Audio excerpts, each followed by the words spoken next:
Hello, welcome to Strategic Management. In this session, I'm going to discuss stakeholders and stakeholder management. I'll be looking at a number of examples in which stakeholders got involved in the formulation or implementation of strategic plans. And sometimes those stakeholders might be unexpected, and the ways in which they've managed to interfere with or block strategic plans might be unexpected.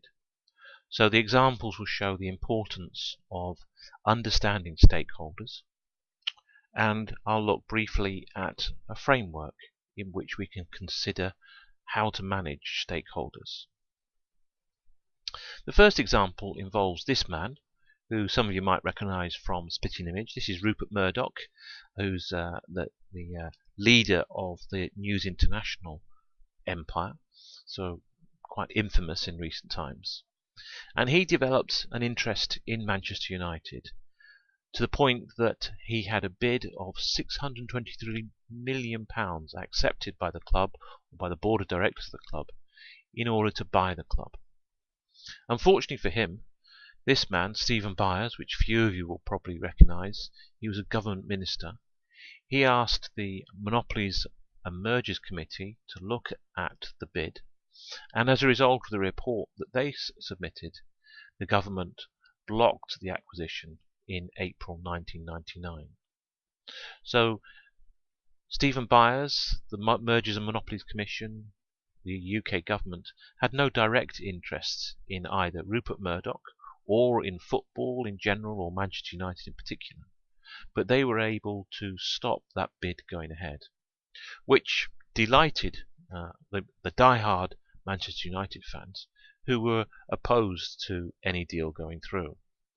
However, two key Manchester United shareholders, two Irishmen, Manier and McManus, who have interests in horse racing as well as, at the time, Manchester United, they still wanted to find a deal to spread the ownership of the club. And they started conversations with this man, a man with high-waisted trousers with deep pockets. His name was Malcolm Glazer.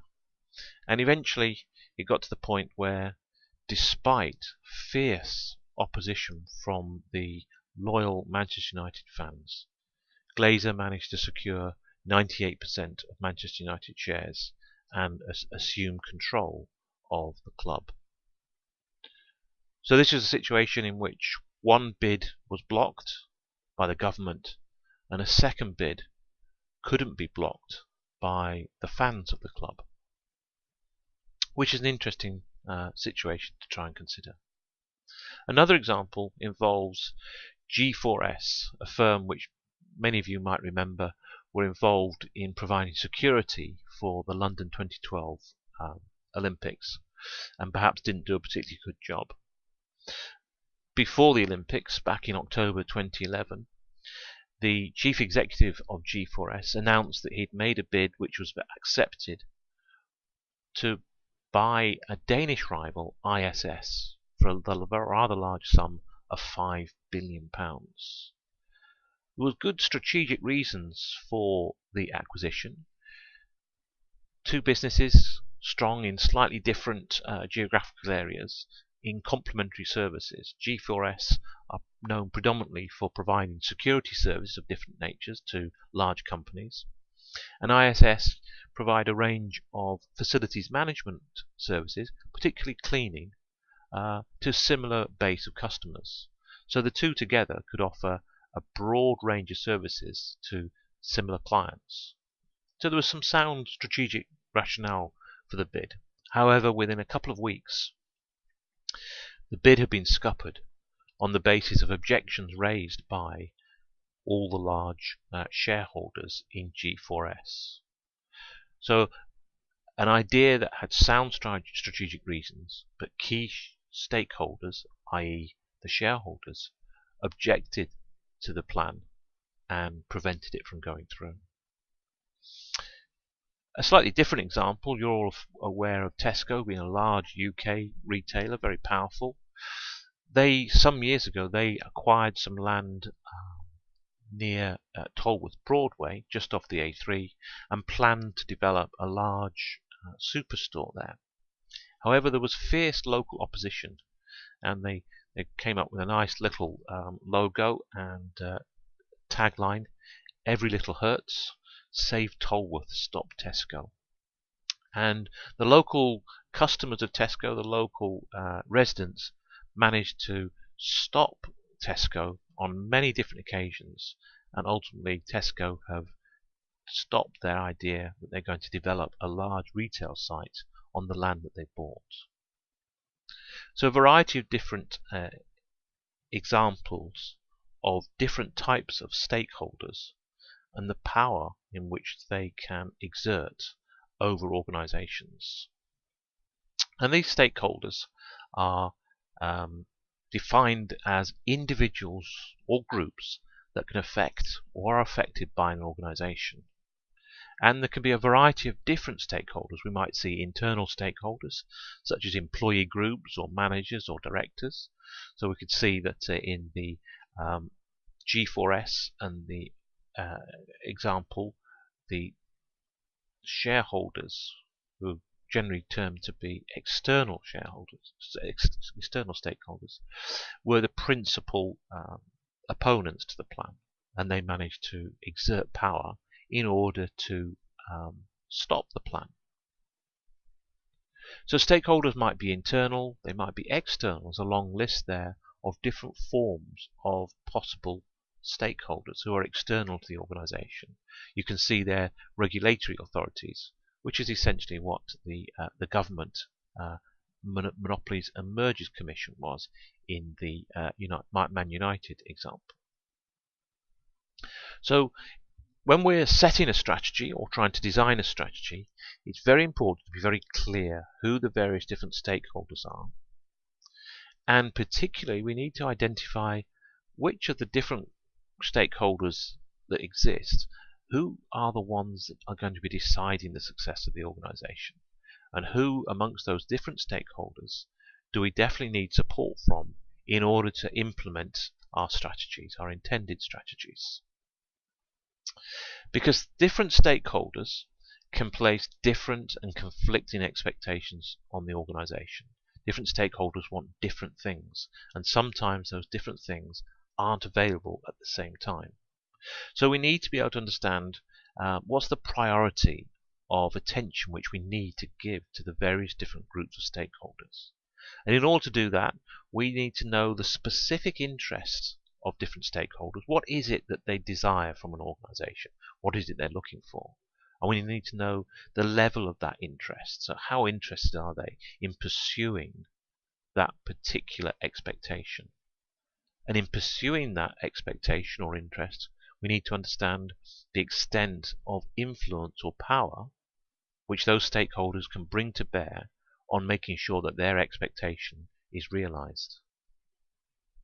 And that influence can come from a variety of different sources. It might be because that's a hierarchy. They've got formal power. So we could see the shareholders have got formal power, as had the Monopolies and Mergers Commission, who've got formal power to exert their particular interest on the organization. The influence might be more informal, so it's not a given, but they can get together sufficient power, support, in order to pursue their particular interests. It might be that the different groups of stakeholders have control of strategic resources. They might be suppliers of some sort.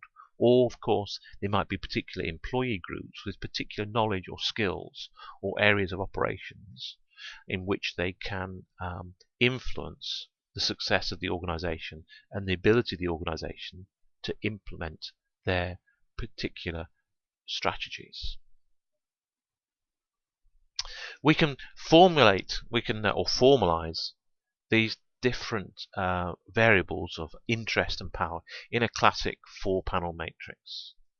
And what we're interested in really initially is what are identified in this matrix as the key players. That is the people with, or the groups or individuals with very high levels of interest and at the same time have got a lot of power in which to pursue those particular interests. So those key players are the ones that are going to be scrutinizing our strategy very closely. And if they like it, they can support it and help it be successful. Conversely, if they are unhappy with the way the plans are going, they have the power to intervene and to stop the plans being implemented. So at one end of the scale, we've got these key players, high levels of interest and high levels of power to pursue those interests. And we have to make sure that we're aware of who they are and that they do accept our plans. At the other end of the scale, we've got people, groups of people who have little interest and little power. And we really only need to have a token gesture towards them and perhaps keep them informed at a very low level.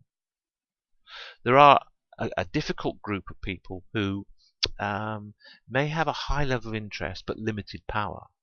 But we need to keep them informed to the level that they are and keep them happy so that they don't perhaps influence other groups and increase their power by forming up with groups who were previously not interested. But by lobbying, these people can increase their level of power by joining up with more powerful groups. So in that other category there, category C, where the group of stakeholders have got lots of power to influence what happens, but they're not overly concerned, they're not particularly interested in the particular plans that are being suggested. So their interests are not affected by any particular plans, so they're not going to intervene, unless, of course, they're lobbied by other less powerful groups, and they then adopt the views of other groups who are perhaps opposed to the strategic plans. So, stakeholder analysis, understanding who the stakeholders are and what their interests are, it isn't really just an exercise in developing a list. We need to prioritize the stakeholders and understand the expectation of key stakeholders and understand what level of influence they might bring to bear, so that we can then be in a position where we understand who might block plans or who might assist or facilitate the implementation of a change or of a new strategy. And in some cases, we might be able to reposition stakeholders, so we might be able to influence them along the lines that a particular strategy is favorable for them. Or, of course, ultimately, we may have to change our plans to make sure that the expectations of these key, powerful stakeholders are met.